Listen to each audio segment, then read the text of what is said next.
దాత్రి టీవీలో మీ personal interview కోసం, వ్యాపార ప్రకటనల కోసం ఈ నెంబర్కి సంప్రదించండి. వకీల్ సాబ్ అనేది అనుకోకుండా జరిగింది ఇదనమాట. అంటే వేణు శ్రీరామ్ గారు ఒకసారి ఫోన్ చేసి ఇలాగా ఒక జడ్జి క్యారెక్టర్ ఉంది చేయాలంటే, ఆయన అన్నిట్లాగా ఒక్కొక్క రోజు వేషాలే కదా అని పలానా పింక్ సినిమా అన్నారు. అందులో ఆల్రెడీ ఒక 10-12 మంది జడ్జిలు ఉంటారు. ఏదో ఒక జడ్జి ఒక రోజు ఉంటుంది కదా అనుకున్నాను. తర్వాత చూస్తే ఆయన 15 రోజులు డేట్లు తీసుకున్నారు. ఇదేంటి ఇన్ని రోజులు ఏంటంటే అది మెయిన్ జడ్జి సార్ మీరు అన్నారు. అలాగే నాకు అవకాశం రాచింది. దానికి ముఖ్య కారణం మా డైరెక్టర్ వేణు శ్రీరామ్ గారు, దాన్ని ఓకే చేసిన పవన్ కళ్యాణ్ గారు, దిల్ రాజు గారు. సో వాళ్ళు ఓకే చేయకపోతే అది చేసేవాడిని కాదు కదా. సో అది చేశాను.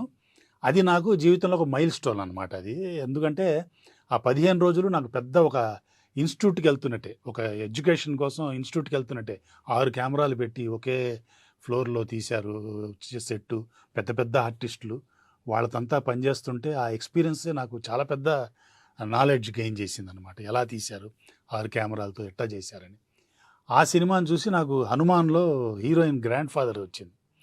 ఈ సినిమాలో ఇంకా నాలెడ్జ్ పెంచుకోవడానికి అవకాశం దొరికింది. ఇందులో నేను ఎక్కువ రోజులు 25 డేస్ దాకా పనిచేశాను. సినిమాలో తక్కువే కనిపిస్తాను కానీ 25 డేస్ పనిచేశాను. ఆ 25 డేస్ కూడా నాకు పెద్ద ఎడ్యుకేషన్ అనమాట. అక్కడికి వెళ్తే ఆ ప్రశాంత్ వర్మ గారు డైరెక్టర్ గారు వెరీ వెరీ టాలెంటెడ్ అబ్బాయి. తను రోజుకొక ఎక్విప్మెంటు, రోజుకొక కొత్త తరహాలో షూట్ చేయటం, షార్ట్స్ డివిజన్ అన్నీ కూడా నాకు పెద్ద ఎడ్యుకేషన్ లాగా ఉండిందనమాట. అలా నేను ఎంజాయ్ చేశాను. ఆ తర్వాత కూడా చాలా సినిమాలు దగ్గర 15 సినిమాల దాకా చిన్న వేషాలు ఏదో వేశాను. 1 డే 2 డేస్ ఆబ్లిగేషన్స్ అవే. కానీ మెయిన్ వృత్తిగా కాదు.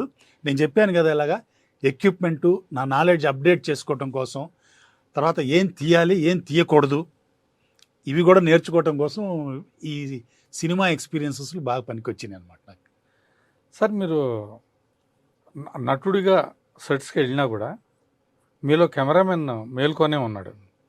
డైరెక్టరు కెమెరామెన్ ఇద్దరు మేల్కొని అబ్జర్వ్ చేస్తున్నారు. ఇప్పుడు చెప్పండి, యు ఆర్ ఎట్ జంక్షన్. ఇటువైపు దర్శకత్వం, ఇటువైపు కెమెరా, ఇటువైపు నటన. మీ ప్రయాణం ఎటువైపు? నా ప్రయాణం 100% టెక్నికల్ సైడేనండి, ఆర్టిస్ట్గా కాదండి. ఎందుకు మాకు అన్యాయం చేస్తున్నారు? ఒక మంచి క్యారెక్టర్ ఆర్టిస్ట్ లేకుండా ఎందుకు చేస్తారు? లేదు అలాగని కాదు, అంటే అలా కాదు. అంటే మా నాన్నగారిది ఒక ఇది ఉండేది సార్, దాన్ని ఏమంటారు, ఒక ఎజెండా ఉండేది మా నాన్నగారి దగ్గర. ఆయన ఏంటంటే ఆయన దగ్గరికి ఎవరైనా ఆర్టిస్టులు వచ్చి ఆల్బమ్స్ ఇచ్చినప్పుడు ఆయన ఆల్బమ్ తీసుకుంటూ అడుగుతారు, మీరు ఏం చేస్తుంటారని అడుగుతారు. అడిగితే ఆయన అంటాడనమాట, సార్ నేను ఎల్ఐసిలో పనిచేస్తున్నానండి, నాకు యాక్టింగ్ అంటే చాలా ఇష్టం అండి, నేను యాక్ట్ చేయడానికి వచ్చాను సార్ అంటాడు.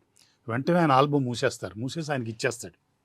నాన్న నాకు క్షమించు, నా దగ్గర నీకు వేషం అయితే రాదు నీకు, ఎందుకంటే ఐ డోంట్ ఎంకరేజ్, 2 పడవల మీద కాలు పెట్టుకుని వచ్చేవాళ్ళని నేను ఎంకరేజ్ చేయను. దీని మీదే ఎవరైతే ఉంటున్నారో వాళ్ళకే నేను ఫస్ట్ ప్రిఫరెన్స్ ఇస్తాను, ఫస్ట్ కాదు వాళ్ళకే ప్రిఫరెన్స్ ఇస్తాను అని మా నాన్నగారి సినిమాల్లో అందరూ కూడా ఒక 50-60 మంది. ఈ రోజుల్లో మనం సినిమాలకి కంపెనీ ఆర్టిస్టులను పెడతారు ఒక 50 మందిని. ఆ రోజుల్లో మా నాన్నగారి సినిమాలు అన్నిటికి కూడా కొంతమంది ఆర్టిస్టులు, రంగరాజపురంలో మెడ్రాస్లో కొంతమంది ఆర్టిస్టులు ఉండేవారు. ఎస్డి లాల్ గారి సినిమా అంటే వాళ్ళు గ్యారంటీగా అందులో వాళ్ళకి వేషాలు ఉంటాయి. అంటే వాళ్ళందరూ కూడా సినిమా మీదే బతుకుతున్న వాళ్ళు. సో వాళ్ళకి ఫస్ట్ వాళ్ళకి వేషాలు ఇచ్చేవాడు మా నాన్నగారు. సో అలాగా నేను కూడా ఇప్పుడు నేను ఇప్పుడు పాప ఆ క్యారెక్టర్ ఎవరో ఉంటారు ఆర్టిస్టులు, వాళ్ళని నేను ఎందుకు, నా వృత్తి వేరు, కెమెరామెన్గా, ఎడిటర్గా, డైరెక్టర్గా చేసుకుంటున్నాను. యాక్టింగ్ అంటారా, ఎవరన్నా ఏదైనా పిలిస్తే అది కూడా నేను చెప్పాను కదా, ఇలా టెక్నాలజీని అప్డేట్ చేసుకోవటం తప్ప ఎక్కడ కూడా కమర్షియల్గా డబ్బుల కోసం కానీ అది నేను జీవనవృత్తి చేసుకోవటానికి కానీ ఎప్పుడు నేను ప్రయత్నించలేదు, ప్రయత్నించను కూడా. వండర్ఫుల్. కానీ సాధారణంగా స్మాల్ స్క్రీన్ కావచ్చు, ముఖ్యంగా బిగ్ స్క్రీన్ మీద సక్సెస్ఫుల్ సినిమాల్లో పాత్రలు చేసి పేరు తెచ్చుకున్న వాళ్ళు మేకప్ పడగానే ఒక చిన్న దురద వస్తుంది, ఆ ఫేమ్ వస్తుంది. టెక్నీషియన్గా కొన్ని సంవత్సరాల పాటు తపస్సు చేసిన రాని ఒక గుర్తింపు కెమెరా ముందు ఒక అరగంట నిలబడితే వస్తుంది. దాన్ని ఎలా కంట్రోల్ చేస్తారు మీరు? రేపు పొద్దున్న నాలంటి వాడు వచ్చి మిమ్మల్ని, సార్ ఈ క్యారెక్టర్ మీరే వేయాలి అంటారు, ఎలా కాదంటారు మీరు? కాదన్నాను, మీరు వచ్చి అడిగితే చేస్తాను నేను. అంటే నేను దానికోసం తాపత్రయపడని అంటున్నాను. ఇప్పుడు చాలామంది వకీల్ సాబ్ రిలీజ్ అయిన తర్వాత కూడా మేనేజర్లుగా చేస్తామండి మీ దగ్గర, మేము మేనేజర్లుగా ఉంటాం, మీకు బాగా ఆఫర్స్ వస్తాయి అది ఇది అంటే నేను ఎవరిని ఎంకరేజ్ చేయలేదు, ఎవరిని పెట్టుకోలేదు.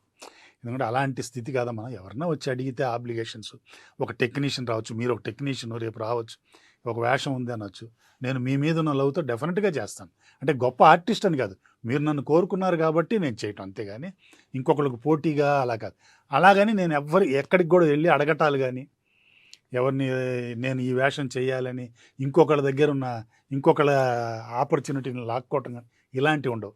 అంటే ఇది నా ఫీల్డ్లో కూడా నేను కెమెరామ్యాన్గా చేస్తున్న రోజుల్లో కూడా, దూరదర్శన్ చేస్తున్న రోజుల్లో కూడా నాది అన్నది నాకు ఎలాగైనా వస్తుంది, నాది కానిది ఎంత పడ్డా రాదు అనే కాన్సెప్ట్ నాది. అందుకని ఆ ఎథిక్స్, ఆ వాల్యూస్ అని మా నాన్నగారు నాకు నేర్పించారు కాబట్టి అవే పాటిస్తుంటాను నేను.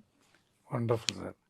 ఇప్పుడు ఇన్నాళ్ల పాటు మీకు రివీల్ చేయని ఒక చిన్న విషయాన్ని ధాత్రి ప్రేక్షకుల కోసం మీ ముందు రివీల్ చేస్తున్నాను. సిఎస్ రావు గారు 1986లో కచ్చదేవయ్య అని ఒక సినిమా తీస్తున్నారు. తీస్తున్నప్పుడు శేఖర్ రెడ్డి గారు ఆయనకు కో డైరెక్టర్గా ఉండేవారు. ఆయన మల్లె మొగ్గలు నాతో యాక్ట్ చేశారు. నేను ఆ టైంలో నన్ను తీసుకోవాలా వద్దా కచోడి క్యారెక్టర్కి, హీరో క్యారెక్టర్కి అన్న దీనిలో సందిగ్ధంలో ఉన్నారు. ఆ టైంలో నేను నాన్నగారిని కలిశాను.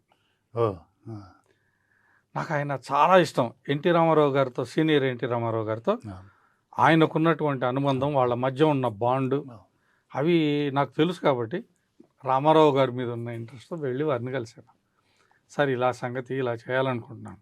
యాజ్ డీస్గా ఇందాక మీరు చెప్పిందే రియాక్ట్ అయ్యాను.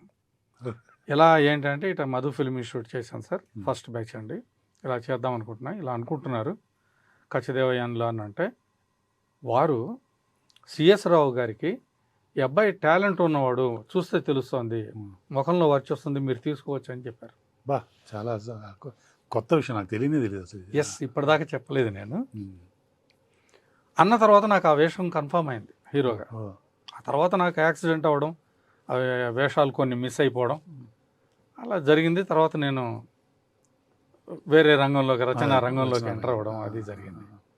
ఇది ఎందుకు చెప్తున్నానంటే, నాన్నగారు నాకు ఫస్ట్ అడిగిన ప్రశ్న అదే, అందుకు చెప్పాల్సి వచ్చింది. ఆయన అలాగే అడిగేవారు, ఆయన అందరినీ 2 పడవల మీద కావాలంటే ఆయన ఎంకరేజ్ చేసేవారు కాదు. దీని మీదే బతుకుతున్నారంటే వాళ్ళకి ఫస్ట్ ప్రిఫరెన్స్ ఇస్తారు. అలాగే ఆయన దగ్గర ఇంకొక క్వాలిటీ ఏంటంటే, ఆయన షూటింగ్స్ జరుగుతున్నప్పుడు, మనకు ఆ రోజుల్లో షూటింగ్లప్పుడు 1 o'clockకి బ్రేక్ ఇవ్వాలి, 6కి బ్రేక్ ఇవ్వాలి.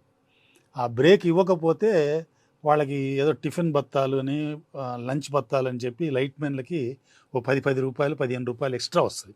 అంటే 1 o'clockకి బదులు మీరు 1:20కి ఇచ్చారనుకోండి బ్రేకు, అక్కడ 10 మంది లైట్ మ్యాన్లు ఉంటే 10 రూపాయలు 100 రూపాయలు వాళ్ళకి ఇవ్వాల్సి వస్తుంది.